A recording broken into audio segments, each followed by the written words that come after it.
the old Fly Guy Network. And once again, thanks for joining us as we go across the country to meet exciting aviators. Today, we're in Talkeetna, Alaska, meeting with Joe McAneney at the Talkeetna Village Airstrip. If you've ever wanted to learn a little bit more about bush pilots, how the Alaska aviation experience has changed somebody, or just how aviation goes on here in Alaska, I think Joe's going to be able to help us out with that today. Joe, thanks a lot for visiting with us and taking some time in your literally backyard. Yeah, thanks for being here. I'm excited to host you at my rental property right on the Talkeetna Village Airstrip, and yeah, I'm looking forward to chatting with you. Oh, it's great. Thank you so much. And you do have a beautiful place, and we're going to drop some of those pictures here as well. We picked out a beautiful day to have this conversation. So Joe wears a number of hats. He's a bush pilot, and we're going to talk a lot about that today. He works with a Part 135 operator here in Talkeetna. He's an outdoorsman, and he's a businessman in the area and involved in a lot of this community. He's almost somewhat famous, I think. Everybody I talk to knows you in some fashion. So, in a town of 800, it's not that hard. In a good way. So anyway, let's get started. What maybe to set the framework, how did you get to Alaska, or is there a way, to kind of set everything up for us? Is this I don't know that this is where you were born or anything, but how did it all happen? No, I'm a transplant like many. I grew up in Western New York in a small town called Hornell. It's about an hour south of Rochester. And when I was going to college at the University of Albany, after my freshman year, I went back home and cut grass for the summer. And going into the end of the sophomore year, I just couldn't do that again. So I had the itch to travel and go somewhere. And I had a longtime family friend named Mike Green who had traveled the world and was a hunting guide in Alaska. And I reached out to him and said, hey, I want to go somewhere and do something for the summer. And he said, you should go to Alaska. And I said, that sounds awesome. Never really had any dreams to come here necessarily, but it sounded like a really good way to get out of my comfort zone and do something. And so that following summer, about a week after my finals were over, I was 20 years old, and I got on a plane and showed up in Anchorage and took a bus up to Denali National Park, and I ended up working 2 jobs up there for the summer. One of them was rowing boats for a rafting company and taking photos, and I also worked at a hotel doing general maintenance. And so within a week of being there, I said, I'm going to live here. It grabbed a hold of me, and if it wasn't for my dad convincing me to finish school, I probably would have never left from that summer. So I did finish school. I went back the following summer, did the same jobs, and then after I graduated from school, I moved here permanently a week after that. So I've been here just about 14 years now. Wow. So you're not the first person that told me that they not from this area, but they made a visit and they decided that this is where they really wanted to be. Yeah, if you ever have any plans to visit Alaska, be prepared to up and move your entire life, because it really grabs you, and especially if you have any interest in the outdoors or aviation or things like that, there's no place like it. So I tried to get the town name right. Talkeetna, Alaska. We have the airstrip literally behind us, as you said. We're right now, there's not a lot of traffic. We're kind of in that wet season, I understand. But what's the history behind this airstrip? Because everything I hear, this was a pretty significant factor in the development of this community.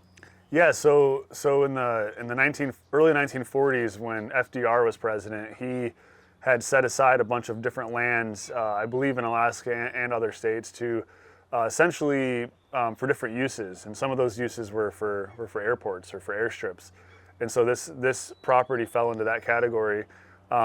Back then, there was no road to Talkeetna. There was no the railroad hadn't quite made it up this far, and aviation was really the only way to access this town, which has a rich history in mining and trapping, and the native history goes back many thousands of years.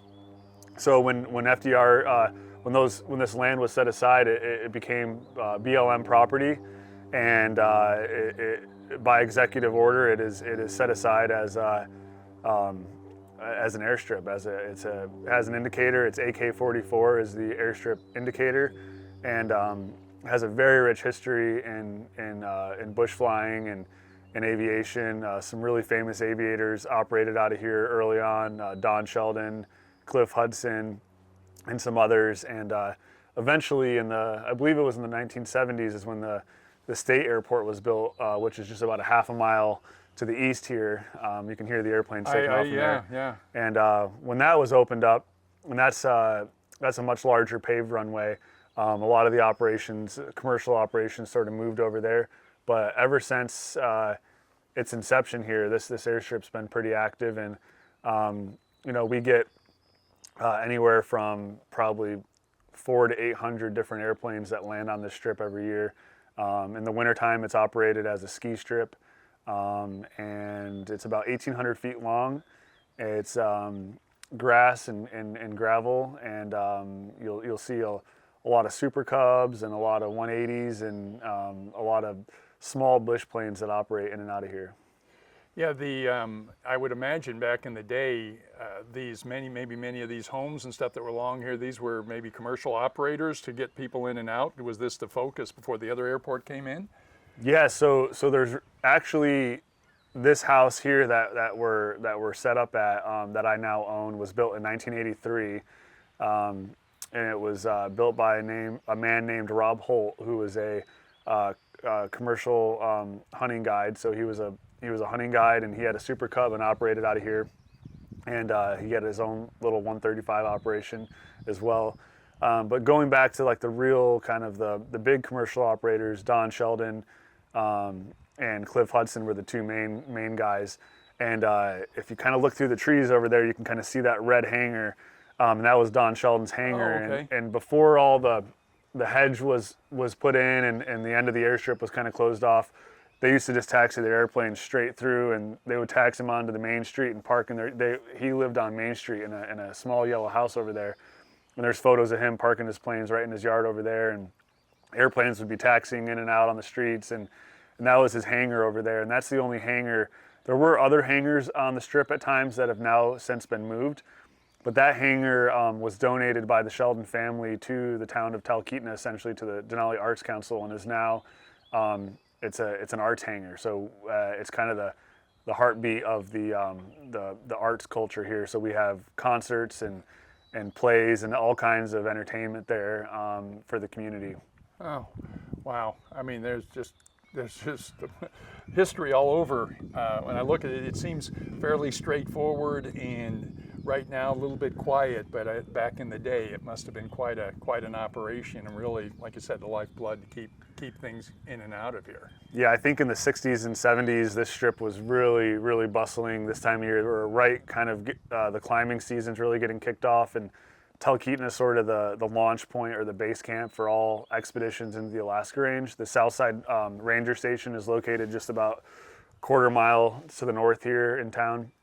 And that's where all the climbers who are getting permits to go climb the West Buttress of Denali and other climbs will go and do their safety briefings and get their permits. And so there's a softball field you might have noticed that's right at the northwest corner of the airstrip that's adjacent. And back in the day, that softball field would be filled with climbers' tents and everything and their gear, and they'd be staging and they'd be flying out of this airstrip with Don Sheldon or Cliff Hudson or some of the other pilots that flew out of here, and as that state airport kind of opened and became more prevalent, I think a lot of those operations have since moved over to that strip now that they're using larger aircraft and more frequency of it.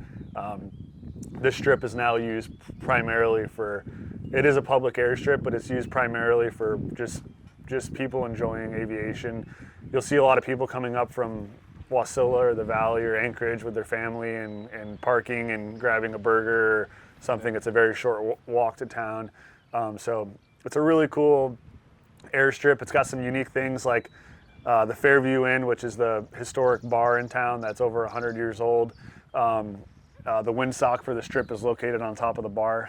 I saw that when I drove in. Yeah, so there's some really cool stories, stories of pilots that would fly in when it was cold out and they'd drain their oil out of their airplanes, and there'd be a wood stove going at the Fairview, and they'd take their oil and set it on the wood stove to keep it warm, and then put it back in the plane and leave. And so there's some really cool, unique stories of what this airstrip has done over the decades. Great history, thank you.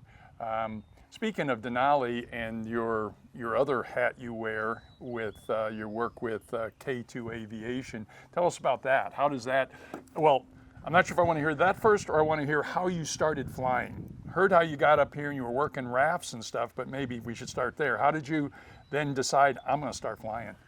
Yeah, so as a kid, growing up, I was always interested and fascinated by airplanes, kind of like a kid might enjoy fire trucks or Tonka trucks. It wasn't so much that I wanted to be a pilot or thought I would, because where I grew up, there's not many pilots.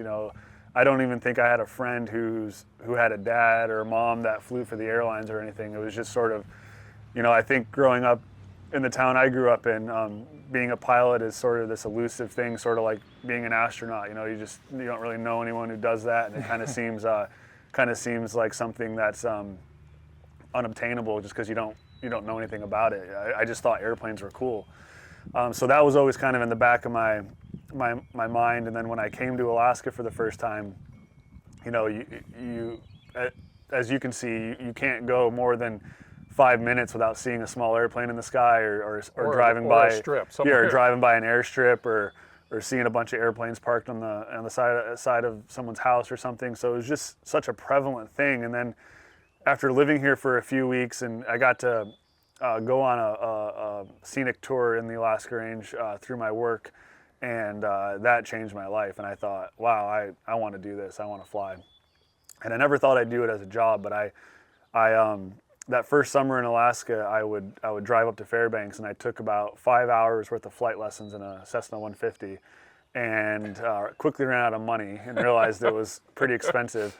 And so I went back to college, and I had all my, my books and materials for studying, and I kind of just chipped away at that side of it. But as life happened and I got busy, I found myself, probably like a lot of people, I either had the time and no money, or I had the money and no time. So my flight lessons kind of went on the back burner for a while. And it wasn't until about 10 years after those first flight lessons that I finally, and it happened right kind of in the heart of the pandemic, was when I had the time. And I made friends with a local gal that was raised here in Talkeetna named Robin Spalding, and her dad, Larry Rivers, is a real famous bush pilot here, and she's a certified flight instructor who kind of was doing her own CFI work right in town. So I connected with her and started my flight training back up with her, and it was that was sometime, I think, in October of 2020, and then in March of 2021 I got my private pilot's license. And right around that time, I bought a 1946 Cessna 120, and quickly. 1946. Yeah, and so at that point, I thought that was it for me. I said, I got my license, I got my little plane, and I'm happy. And I just started flying it every single day. I'd fly it. I was flying nonstop, and I mean, the first year I owned it, I flew it almost 400 hours, and it's just was addictive, and still is. And after flying a bunch, I had some of my friends all worked for K2 Aviation, and they saw how much I was flying, and I was talking to them a lot about flying. I have friends that are mechanics there, some friends that are pilots there, and one of my friends in particular, Ryan Kirby, who's worked for K2 for, I believe, nearly 20 years. He's a mechanic, IA, and a pilot there.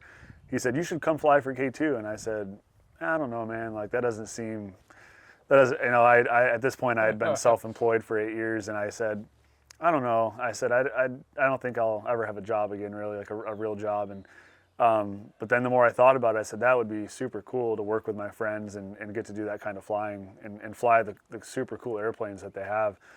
So yeah, Robin's now husband, Riley Martin, started out doing my instrument training with me in the same Cessna 172 that I got my private license in, and then the rest is history. I finished up my instrument rating, and I knocked out my commercial rating primarily using that 120, and applied at K2, and this is now my third season flying for K2. So in May of 2023, I started flying at K2 Aviation. That's a lot happened in 4 years, basically, right? Since you got your private pilot. Yeah, it's been just about 4 years now, and I just updated my logbooks the other day, and I'm just over 1,500 hours now. God, that's amazing. So while you're flying, I guess like you said, the Part 135, and that's you have to have commercial certification for that. You ever think you'll go beyond that type of flying into more into commercial in a different space, or is this where it's at? This is where it's at. For me, I have some coworkers who are getting their ATPs and have plans to in the future to move on to airlines or other types of flying. But for me, I couldn't ask for a more fulfilling job and type of flying. And if I had any other kind of job flying, this would be the ultimate for me. So I kind of got lucky that I was here, and you hit it the first time. Yeah, and I just flying in these mountains and flying tailwheel airplanes is sort of the prerequisites for this kind of job, and that's all to this day I've never flown an airplane outside of Alaska. So what does a normal day look like in this dream job? And how does and maybe seasonally, how does it work? And what does it entail? Where do you go? How's it all work? So our season runs from May 1st through the end of September, and we don't really have much going on in the winter. They do keep a couple pilots on in the winter, and there is some lodge work and some scenic flying, but not nearly as much. I believe we have 14 full-time pilots in the summer, and we go down to like 3 or 4 in the winter. But a typical day, I wake up, have my coffee, and ride my bike over to work or walk or drive my truck, and we have a meeting at 8 in the morning. We go over weather and kind of the day's agenda and plans, and we get our aircraft assignments, and then go out and pre-flight the airplane, and by 8:30 we're on our first tour or our first flight. And we have 5 flight rounds a day, so on a busy day we'll fly 5 flights and get pretty close, if not maxing out our 8-hour duty day, or 8 hours of tack time that we're allowed to fly with the duty day requirements for 135. So yeah, when things get really, we're right on the cusp of things getting real busy, because we fly, K2 has the contract with Princess Cruises, and so with all the cruise ship people coming up on Princess doing their land portion of the tours, we fly all of those people, which are, there's hundreds of thousands of people that come through Talkeetna every summer. And so we stay really busy doing scenic flight seeing tours in the Alaska Range with glacier landings. So K2 has, I believe it's one of 6 concessions in the national park to land commercially inside the park. Any private pilot can land any aircraft at any time for any reason inside the national park, as long as they are not doing it for compensation. That's a really unique thing about Alaska and I believe it's all of the national parks here, you can land private aircraft anywhere you want. And that's due to traditional use, fixed wing access. There's no helicopter access besides the park service. So it's pretty unique that I get to work for a company that has one of those concessions with the park. And we have kind of 5 main areas in the park, different glaciers that we land on, and just a couple of them that are kind of our main spots. So yeah, they're on a busy day. It might be I fly 5 flights kind of back to back, and we're flying around the north side of the mountain around Denali. We're doing the tours all over the different areas of the mountain range, and then landing on a glacier and letting the people get out and walk around, and hopefully we'll be able to do that here later. I'm hopeful. Yeah, we can arrange that. I'm looking forward to that, because I hear that the pictures don't do it justice. You got to see it, and I'm so thankful for that opportunity. How many planes do they have over there in this fleet? You got 14. You said you have 14 regular pilots during the heavy season. How many planes are they operating? I believe our fleet currently is at 12 aircraft. Wow. We have 6 de Havilland DHC-3T turbine otters. We have 2 turbine beavers. So they've been, de Havilland beavers that have been retrofitted or converted to be turbines. And then we have 2 Cessna 185s, and we have a Piper Cherokee 6. And we're with Joe once again, basically visiting with him in his day job. He invited us over to take a look at some of the aircraft that he gets to aviate here in his daily efforts. So Joe, once again, thanks for showing us around.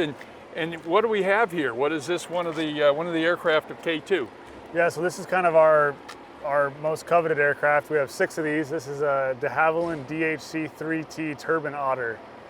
So this is kind of the premier ultimate bush airplane for getting in and out of short strips and doing hauling heavy loads. So we'll use these for scenic glacier landing tours and also flying climbers into the mountain with a lot of gear.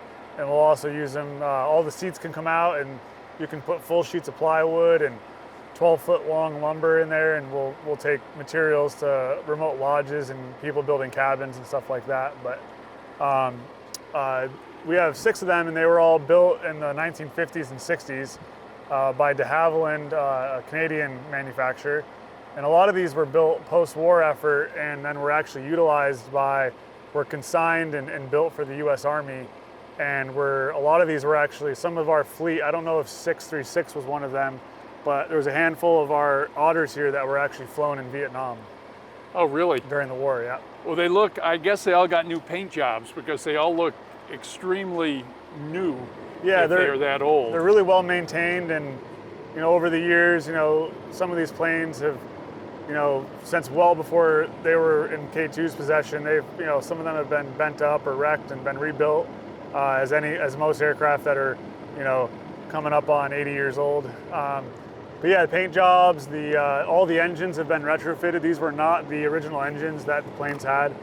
They were originally equipped with really big radial engines, piston engines. So, but you can see how long the nose is, and because that has a Pratt & Whitney PT6-34 engine in it, and that engine's actually relatively small, so they have to get it way out in front to make the weight and balance work for it, and it kind of shifts. I was wondering, it does stick out when I think about beavers. This is an otter, I think about the radial. I think about the radial configuration. Yeah, I think they originally called the otter the king beaver because it came after the beaver when de Havilland was making the beavers, but the name otter stuck. So this is the otter, and yeah, it's a really cool aircraft. It can hold a pilot plus 10 passengers, and it can.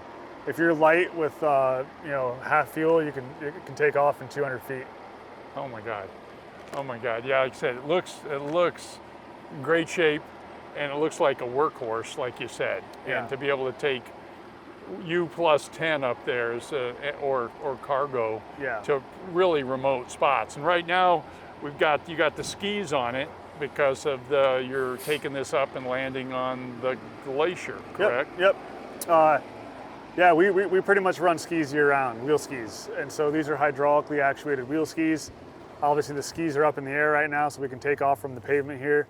And then once we're up in the air, we can pump the skis down hydraulically and land on the snow, gets the wheels up out of the snow, and then take off with the skis down again, and then you put the skis back up and land back on the wheels. So they're pretty versatile tools. How fast do you run in one of these when you're up there cruising around? So VMO in the Otter with wheel skis is 116 knots indicated airspeed. Over the ground, we might be doing 130, 140 knots depending on the wind, but yeah, the VMO is 116 knots. So, we're typically up there cruising around 125, 130 knots over the ground. And what is the ceiling on this? What can you run it up to? I don't know if we found it yet. I think in the manual it's pretty high. It's up somewhere at 20,000 feet. Okay. We do run these up to 19,000, 20,000 feet on our summit tours, and one of the other otters over there that's actually equipped with oxygen. So normal flights don't go above 12,000. We have oxygen requirements for Part 135 flying, but the one flight that does have oxygen equipped for all passengers will actually take it up to 19,000, 20,000 feet and do a summit tour of the top of Denali. Which is up at 20,000 and change. 20,310. Yeah, to be exact. Yeah. That's good. You got from big down to just a couple of people. Yeah, so some of the smaller planes, are for smaller groups and kind of fill in the gaps, but the otters are really the bread and butter. They can, we can fly pilot plus 10 passengers. Wow. What elevation you go up to? How high do you get elevation flying wise, and then what kind of elevations do you land up there? Yeah, so the airfield here in Talkeetna that we take off from, PATK, is only about 365 feet above sea level. Kind of hard to believe we're sitting here at just about 365 above sea level. The summit of Denali is only about 60 miles from here, so it's the kind of the closest town, if you will, of an actual community of people, that the closest town to the mountain. That's why the ranger station's here, and why this is sort of the spot where all the climbers leave from to climb. And people come here to see the mountains. It's heralded as the best view of the Alaska Range on the road system. And so when we're flying in the range, we'll get up to 12,000 MSL, and that is kind of our limit for oxygen requirements for 135. So we fly up to 12,000 and below, and then we do have one flight tour option, which we call, it's the summit tour, and we'll take the otters up to sometimes 19,000 feet, and that airplane that does that otter that does that flight has oxygen equipped for passengers. Okay. So that's a pretty cool flight, because you get to go up there and fly real close to the summit and see everything. Sometimes you'll see the climbers up on the summit and climbing up the mountain, and then most of our glacier landing zones are anywhere from 5,000 to 7,000 feet MSL.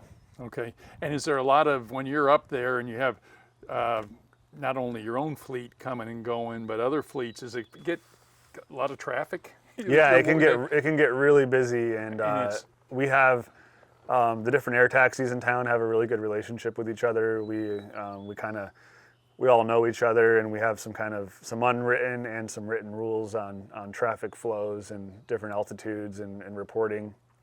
All of the commercial aircraft that operate up there are equipped with ADS-B in and out, so that really helps. So we can all see each other. We can see what altitudes we're flying at, the directions we're going, air speeds, ground speeds, and but we have there's a lot of different routes that in the mountains, and there's certain passes that are very prevalent and utilized frequently, and those passes will have sort of understood decorum on how to operate there, and that is if you're eastbound, you're going to use this side of the pass. If you're westbound, you'll use the other side, and you might stagger the altitudes a little bit. And certain passes that are really tight, there's only one way in, one way out. You don't ever go the opposite way.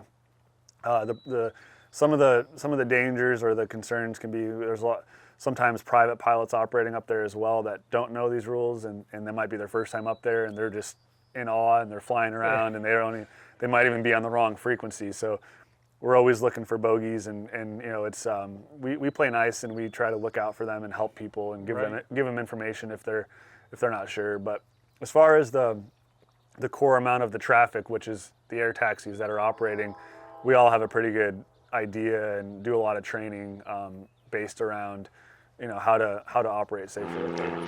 And we went from the de Havilland Otter, which, if you recall, takes Joe and 10 passengers, something a little bit smaller. What do we got here, Joe? So this is a Cessna 185, and this is sort of the classic airplane that the air taxis, this and Super Cubs were sort of the original aircraft that were being used to access the mountains back in the late 60s and early 70s. And this aircraft actually was the first airplane that was bought and used for the conception of K2, 92 Foxtrot. So this plane has a lot of history, and Kitty Banner, who was one of the co-founders of K2, and a lot of people think K2 stands for the mountain K2 in the Himalayas, but it's not. It's actually Kitty and Kimball. So Kimball Forrest and Kitty Banner, they were a male and female duo of pilots that started the company, and that's where K2 comes from, Kitty and Kimball. So Kitty Banner was sort of an iconic female pilot in the 1970s here in Talkeetna, flying climbers and tourists up on the mountain kind of in the early days. And this was her first airplane, and this is the plane she flew. So it's been fun to get to fly this airplane and kind of have that history. Yeah, but again, it does the same things. It's It's got hydraulic wheel skis, and it just can't carry nearly as many people, and it doesn't have quite the same as impressive performance as the Otter does, but it still is very capable aircraft. Cruises about the same speed as the Otter. It just has obviously a much smaller useful load. And you've got how many in this one? So this one, depending on the size of the people, it's usually 5 or 6 people, including the pilot. Okay, so it's a little tighter quarters, but it must have some horsepower behind it to carry that kind of load. Yeah, it's got an IO 520, so it it's pretty powerful engine, but it's these are still used in the mountains today. There's still a couple other operators. We have 2 185s in the fleet. They're good planes for going to places that don't require such a big plane like the Otter. If there's just a one person or some gear or something, and then we do the same flight seeing tours in these as well. Yeah, so it gets you up, does the same thing. You're landing on the glaciers up there, but you maybe, again, ceilings maybe not as high and some of those type of things. Yeah, none of these are oxygen equipped, and so we'll take them up to 12,000. But they're just a smaller option for smaller groups and for kind of different missions. Yeah, as I look around the airfield here, I see most of the aircraft have the skis on it. Does K2 operate anything with floats, or are they just primarily? So K2 is a sister company of Rust Aviation, which is down in Anchorage on Lake Hood, and they're primarily a float operator.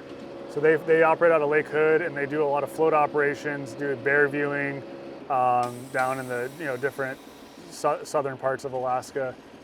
So K2 is actually the sister company of Rust Aviation. And someone told me, I believe Rust Aviation, if you include Rust and K2, it is the largest off-airport air taxi in the world. Okay. So the largest operator operating the largest fleet of off-airport airplanes in one company. I got a chance to go to Lake Hood, and boy, there's a lot of seaplanes and land-based planes. That as is well. the busiest seaplane base in the world. Crazy. How many aircraft, speaking of numbers, how many aircraft do you use your team operate or K2 operate here? I believe we have 12 aircraft in the fleet. Okay. It changes, sometimes a plane might be down for some maintenance here and there, but when everything's up and running and we're at full speed, it's 12 aircraft. Great. That's the numbers. There's a lot of aircraft around here. We'll get some pictures to drop in the video as well. But Joe, thanks for taking a little bit of time and showing us what your day job looks like, the one that you enjoy so much that we heard about on a regular basis. Yeah, well, thanks for being here, and hopefully the weather will break and we'll get to go show you what we're talking about. I'm still counting on that. I'm gonna say a prayer tonight. Maybe you'll do something to get that to happen. I know if there's any way possible, you'll do it, and I look forward if we can get up there to share some of that footage. It would be it would be the peak experience of the entire trip. Sure, So We'll see how it goes. Speaking of safety up there, you ever have a close call? Anything ever happen up there that you kind of was made you feel uncomfortable, or something that hopefully, I guess it turned out all right, but that made you a little nervous? Yeah, I think that the safety record up there is actually pretty astonishing. It's amazing how many flights actually go up there and how very few accidents there's been over the decades. And for me personally, I can't say that I've personally really had a close call. I've seen some things that were a little bit uncomfortable. Just the other day, I was coming in with a group to go land in the Don Sheldon Amphitheater at the Mountain House. The Don Sheldon, we can talk more about that in a minute, but it's one of our primary landing zones. And one of my coworkers was in front of me in an Otter, and he was doing his normal traffic pattern to land on the glacier, and it's communicating. And there was a flight of 3 Cubs. One guy had ADS-B out, and he was talking for the flight of 3, and I had my eye on him and kind of was listening and expecting there to potentially be some conflict because they were going towards the area that we land, and they kind of stopped talking, and they reported one thing and then they did another, and I was kind of trying to keep tabs on it, but my coworker was, by the time I got to the place where I could see him on his final approach to land on the glacier, those 3 cubs were flying right at him, and they probably flew 300 feet over him, and he was aware, and he was trying to talk to him, and they weren't talking back, and he did everything right and was able to land safely. But it was just an example of, and those guys probably, it was nothing malicious. They just they were out there having fun, and they didn't realize that they just kind of cut through a very, very densely trafficked area for a critical phase of flight that they shouldn't be there. I tried calling them up and giving them my feedback on that, but I think that they were either embarrassed or had switched to their own frequency. So things like that. But overall, it's really experienced professional pilots doing the same thing every day, and we're all very aware of our surroundings, and it's to me, it feels like a very safe place to fly with the type of people that are up there. Well, it's back to the Alaska experience, I would think, coming from this, they would say the lower 48, and when you talk to people that have maybe never been here, and so they don't have the background to even hardly talk about it, but the general perception that if you're flying in Alaska, bush pilots are just a little bit, they've run it to the edge a little too close. And talking to some other people up here, I think I guess I've been calibrated to say that they have a very unique situational awareness as much as anything else and experience to help them navigate those challenges. Yeah, there's definitely people here in Alaska that push the limits and they do things that are on the edge a little bit, but sometimes they might argue that they have to get the job done for what they're doing, and that is true. We're always faced with challenging weather here like anywhere else, and challenging terrain, and a lot of off-airport operations, a lot of unimproved strips, a lot of pioneering new strips and landing in places no one has, and that no matter how good you are, that always really elevates the risk factor. And I'm sure the statistics would show that. I think there's more general aviation accidents or incidences in Alaska than anywhere else, but there's also a much higher, per capita, amount of flying going on here. So I think those things kind of go hand in hand just by a numbers thing. It's a number. Somebody said something the other day, I don't know if it was inaccurate or not, but again, they kind of qualify it licensed pilots versus those who might just be flying. The number in Alaska is like 1 in 10 people or some really a big number of people that have theoretically qualified to fly. Yeah, and you hear the stories of, there's people that learn to fly airplanes when they're a teenager because their dad or their grandpa does it, and there's probably people that never get their license and just know how to fly and just do it. And I think out here it's enough wide open spaces you can kind of get away with that, but obviously I think the majority is people that have done it right and that are well trained and just out here having fun.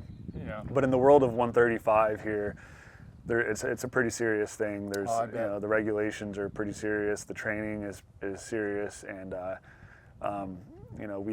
we operate within our parameters. I'm sure you do. No doubt in my mind. You mentioned there was a couple gentlemen, the lodge or whatever. Did you want to talk about any of the some of the background, more of that bush pilot history maybe? Yeah, so a really cool thing that I've been fortunate to kind of get to know better through a friendship is so the pilot that sort of is probably the most famous in town is Don Sheldon, and Don Sheldon kind of pioneered. He kind of really put this strip on the map and this town on the map for aviation, and really kind of put glacial landings in the Alaska range on the map. He was operating out of here in the 1950s, and Bradford Washburn, who was the founder and kind of director of the Boston Museum of Science, he's known as the world's greatest aerial mountain photographer of all time, and a famous cartographer who mapped the Alaska range, mapped the Grand Canyon, did some mapping in the Himalayas. And his map to this day is still sort of it is the map that people use, topographic map for the Alaska range. And it's pretty amazing that Don Sheldon, being his pilot in the 1950s, I believe it took him about 8 years for the project, but pretty much out of a Super Cub, they would go up to the range, they'd fly right out of this airstrip and their base camp was sort of set up in the Don Sheldon Amphitheater, which is up at the kind of the top of the Ruth Glacier, and it's this beautiful, expansive amphitheater. And during that time, Don Sheldon had claimed a piece of land, which is essentially a rock sticking out of the glacier. It's called a nunatak. And in the 1950s, he had acquired that through mineral rights, and it was before the national park had expanded. And so in 1966, he built this really cool small mountain hut. He flew up all the materials on the struts of his Super Cub and built this octagonal hut up there that's still standing today and still being used. And then he passed away, unfortunately, in 1975 from cancer. But his children inherited the property, and his son Robert Sheldon and his wife Marnie have sort of spearheaded the effort to continue that legacy on. And they live right in town down the street. They actually live in the same yellow house that Robert was raised in, and that Don and Roberta, Don's wife, lived in. And in 2018, they built a luxury lodge called the Sheldon Chalet.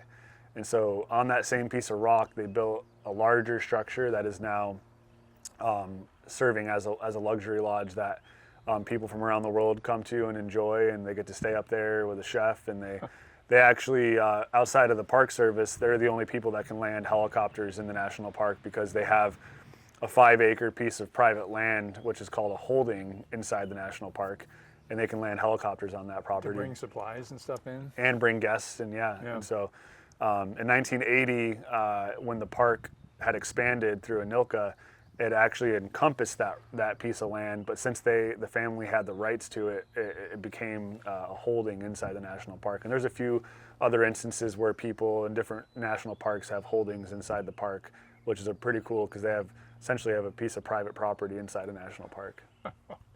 What a history lesson. Oh my gosh, it's just, and you're part of that. You get to go up there, and what elevation is that at? Yeah, so the glacier's right around 5,200 feet, and somewhere in that range, and the nunatak, that's kind of the top of the rocks, somewhere around 5,400. Okay. And another kind of a cool thing is, so Don Sheldon, when he was flying, he kind of was making his name up here as a bush pilot, and he was doing hunting expeditions and flying climbers into the mountains and doing all kinds of stuff.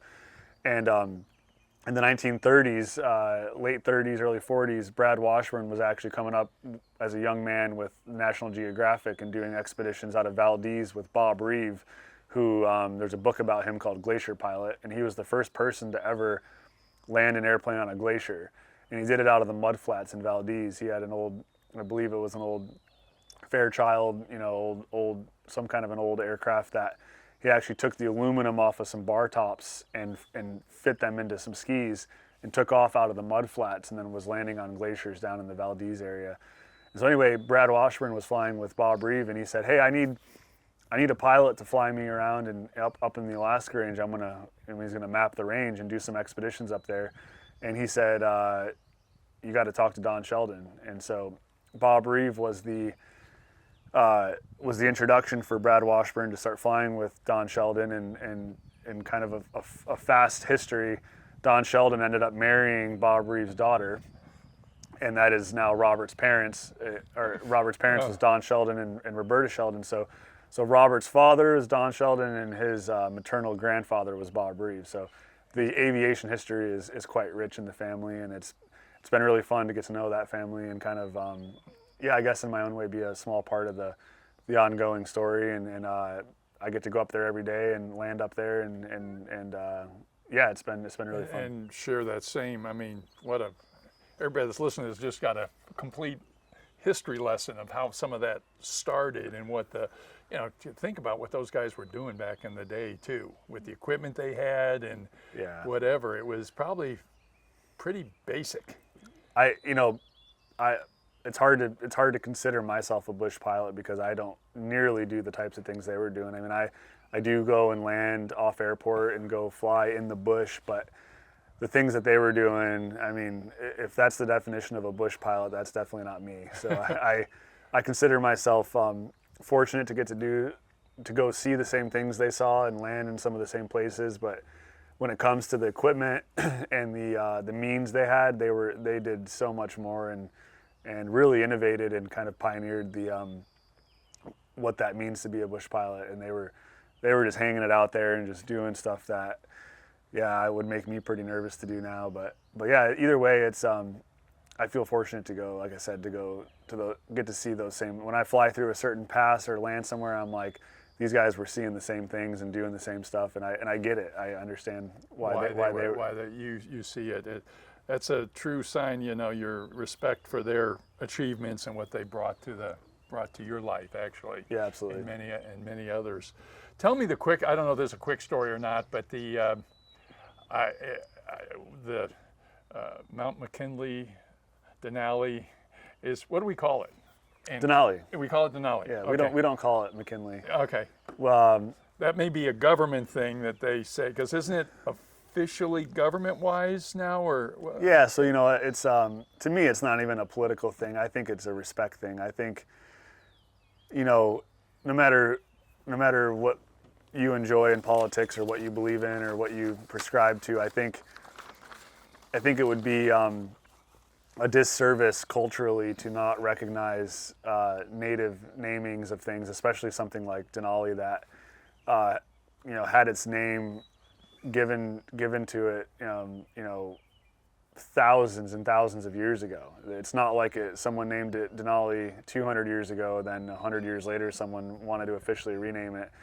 That mountain has been there for a long time. Yeah, I mean, yeah. as long as people have been in this area, and those Athabascan native Alaskans that are native to this area and that frequented it and saw it, they have some really deep cultural ties to it. And I always struggled. I think that's one quick way to tell if someone's a tourist or if they live here is if, no one who lives here that I've met calls it McKinley. I think officially the government has renamed, what do we say? It was unrenamed and now it's been renamed. And I think that alone just tells you that you can't, that's all just someone signing paper and making decisions, but the name is Denali, yeah. And it means the high one or the great one, and we get asked that a lot. Even before President Obama did the unrenaming back officially to Denali, and then now President Trump renaming it back to McKinley. Even before that, people would ask, or if someone would call it Mount McKinley, I tend to politely correct them, not in like a pretentious way, but just in my respect for it, trying to help them understand why people that live in Alaska prescribe to that naming. The culture prevails in the locals, and so I don't want to bring up a sore subject. I'm just curious from one who would know, yeah, and has the cultural presence to as you say, respect the name Denali. Yeah, I don't get emotional about it. I think to me it's straightforward. If someone wanted to debate me, I would just elect not to. But you can call it whatever you want, but when it comes down to it, it's Denali. Yeah. Hey, I got to ask you, I saw it yesterday when I came into town, the train. I saw an Alaska train. How does the train influence the community from more tourist or production, or how does that fit in? Both. I mean, the Alaska Railroad is sort of the lifeblood of the state. A lot of materials and things are transported via the railroad, and as we just heard it pass, it comes through here multiple times a day, and there's only one track that goes north and south. It goes from Seward all the way to Fairbanks, and at one point Talkeetna was as far north as the train went. So it's definitely a big part of the town. There's communities that live just north of town that access their homesteads via the train. So it's the last existing and operating whistle stop or flag stop train in the country. So you can get on the train and tell the conductor or whoever's on the train, hey, I want to get off at mile 288, and they'll stop the train and let you out. And you can at any time, any single person can go. Let's just say you're 20 miles up the tracks and you're in the middle of nowhere.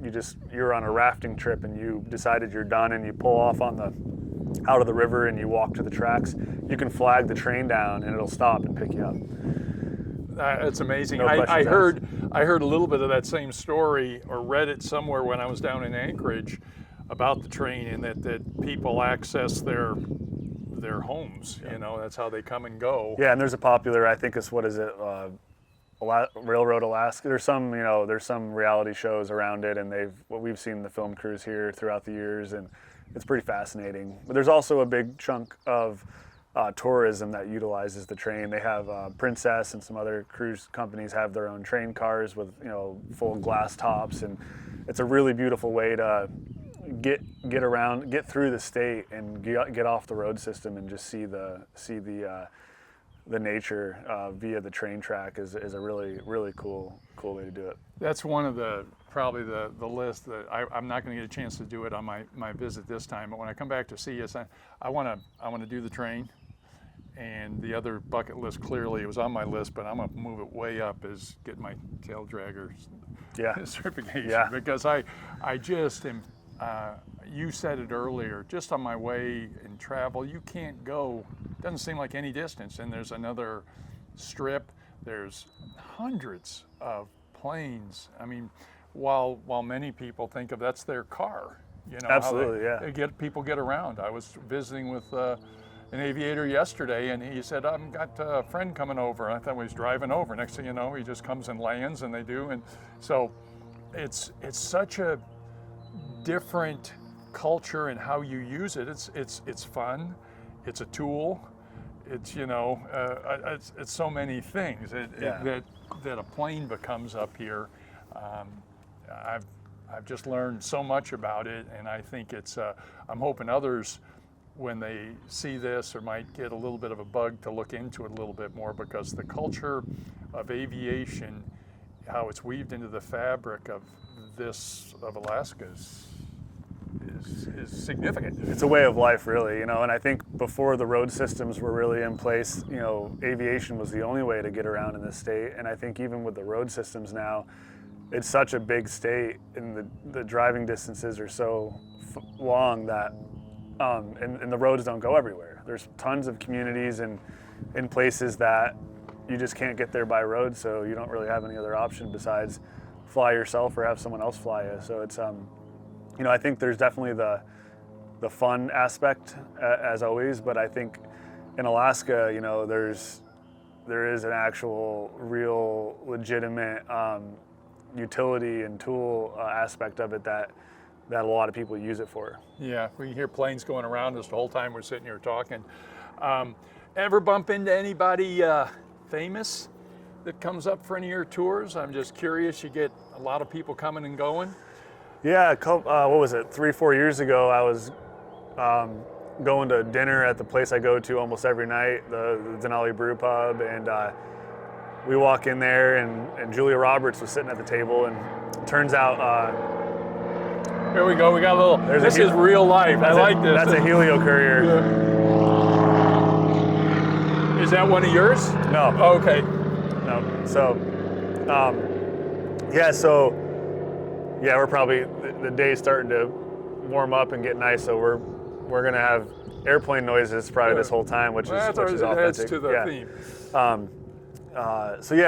She was going up to the Sheldon Chalet, and there's been some famous people and celebrities that have come through town for that experience. And then in terms of on my tours, I can't personally. There's been some bands and some artists that have come through that I've seen. No one like super famous. I haven't flown the Beatles or anything like that, but just some modern artists that have come through for festivals and performing in Alaska. And I've heard stories. I don't know if I believe Harrison Ford came once. I know he's into aviation. I think he flew with Talkeetna before my time, and I think I was told a story. It was ZZ Top or some other big band came and was here on a vacation and flew with K2 back in the day. But I'm sure there's been celebrities, and I'm sure there's been undercover, that have come through and probably never made a big deal out of it, but yeah, I think a couple years ago, Dennis Quaid was hanging out in town. I don't know if he went on a flight or not, but like I said, there's hundreds of thousands of tourists that come through this town. Talkeetna is just 14 miles off the Parks Highway, the main road system, and it's only about 2 hours north of Anchorage and about 2 hours south of Denali National Park entrance. So, and the views of the mountains and the fishing here and the recreation here is pretty top notch. So I'm sure there's a lot of well-known people coming through here that have their shades on and you just don't know it. But yeah. It's amazing because it is a fairly small town. If you blink too many times going through, you're going slower. But it's a neat little town. You can just history just dripping all over it. Speaking of the town and kind of the community a little bit, I know. What else do you do outside of the flying gig? I mean, that probably takes a good bit of your time, but there's months that you're not flying around here, I'm sure. And I know you. Just like the place that we're visiting at right now, your cabin here. What other kind of things do you do from a business perspective or outdoors? Yeah, so I think if we were doing this interview a couple years ago, I'd be a little more hesitant to talk about it just because I feel like there's stigma and kind of misunderstanding around it. But actually, about 10 years ago, I bought a property on Main Street, and it's been 8 years now. I've been operating one of the first cannabis dispensaries in Alaska. So I got licensed and opened up a commercial cannabis dispensary, and it kind of made history here in town. And I'm actually on the historical timeline at the museum, but I'm actually in the process of selling that business right now. I've just really dedicated my life to flying, and that industry doesn't necessarily mix well, just the perception of it. Not that I use the product or anything, obviously, right. But I'm a businessman that ventured into that. But I just it's been a good run and it's been really fun. I've learned a lot, but I've just decided it's time to sell that business and kind of focus on my flying job and this property here. I have big plans for this property. The cabin next door I live in, and I've done a complete remodel of that, just like I remodeled this one.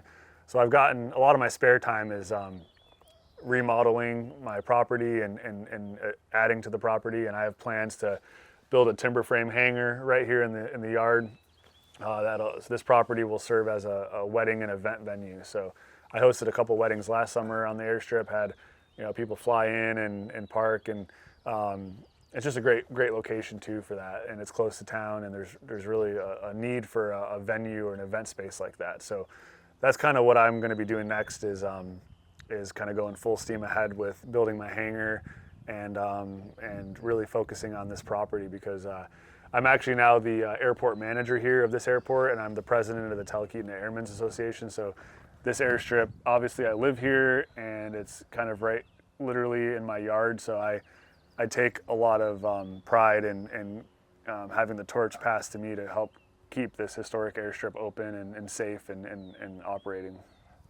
It's all tied together, and clearly you're making the investment, not your own personal, but the community.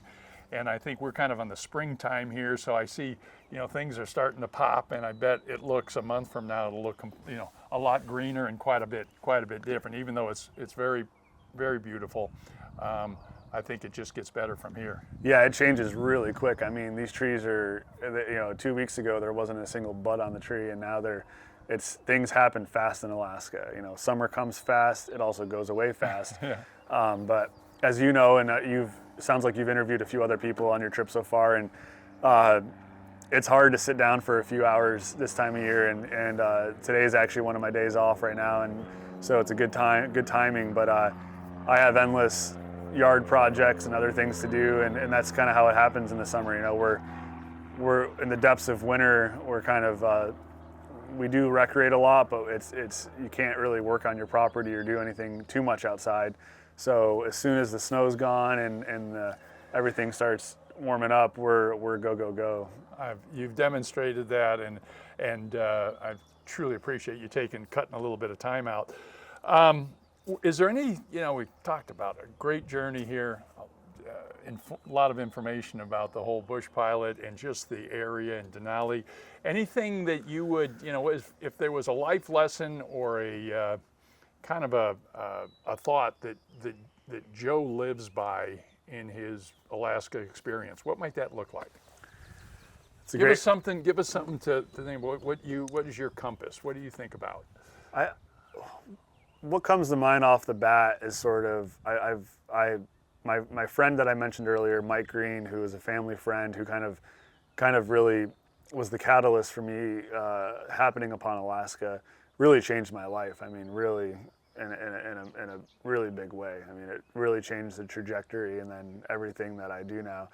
And I remember early on, I knew he was one of my dad's good friends, and he's a bit younger than my dad, a little bit older than me. So, but I was always sort of, I don't want to say I felt bad, but I guess I was just very much humbled and just fortunate by what he did for me. What the connections he helped me make, and I think at one point I kind of thanked him to a degree where I was trying to understand, why. And he said, help those who help themselves. And that, I didn't understand it at first, but when I thought about it, I said, okay, so, and that's come true to me now too, when I've now been in a position where I can help others or give advice or offer resources. And, there's certain people that just don't help themselves. But if you're willing to help yourself and put the effort in and do the work, people will help you, and people see that, and they know that their efforts aren't going to be wasted, and they're sort of investing in you to sort of,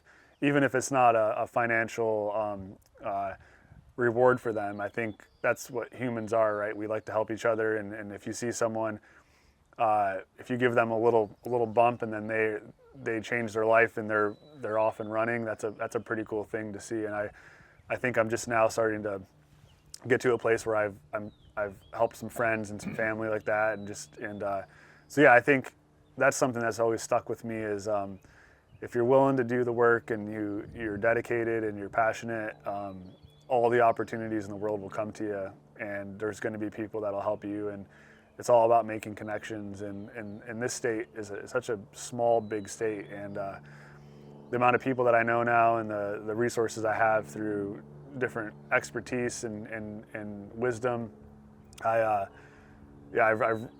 say most of my friends are much older than me, because I tend to really enjoy learning and helping them however I can, and spending time with those people. And and I think that's kind of the core of that message is just take the chance, move across the country, try something new. And I don't know what the alternative would have been for me, if it didn't work out, what I would be doing, but it's worked out so far. And I think, every time when I moved to Alaska, my parents were like, "What are you doing?" They weren't very excited. And when I said I'm gonna quit my really good job and I'm gonna start a cannabis business, they were, "What are you doing?" They were not. I don't want to say they weren't supportive. They were having a hard time. They were parents. Yes. And then eventually, as things started falling into place and working out, the tone shifted from "What are you doing?" to I'm pretty sure they're pretty proud now, and they can't stop talking about it with their friends and sharing. So it's to see that transition's been really rewarding. I miss my family. I don't get to see them very often, but this is home to me now, and I've created my own family here, and that's how Alaska is. A lot of us are transplants, and we all miss our families, and we're all getting to do these things together and experience these things together. And I think that's a good trade for me to not be close to my real family. So, but yeah, that's my main motto. Is it's kind of cliche, but it's like, I mean, and it's easy to do when you're young, and maybe not so easy as you get older and you have more responsibilities and less risk tolerance. But I think that I just had the mentality that I'm not going to fail, so I'm just going to do it. And like, there was never an issue. And there's been a lot of stressful moments and a lot of like, what do I do now? And gotten help from people. And but I've always pulled through and figured it out. So, but yeah, I'll always be very thankful for my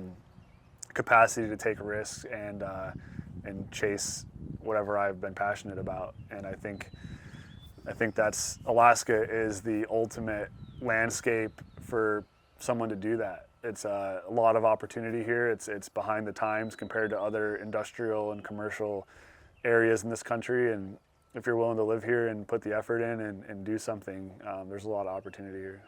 Great message, and you've clearly demonstrated you're willing to put the effort out there, and I do bet your parents are extremely happy. But I can tell you, being a parent, you always going to question a little bit. Sure.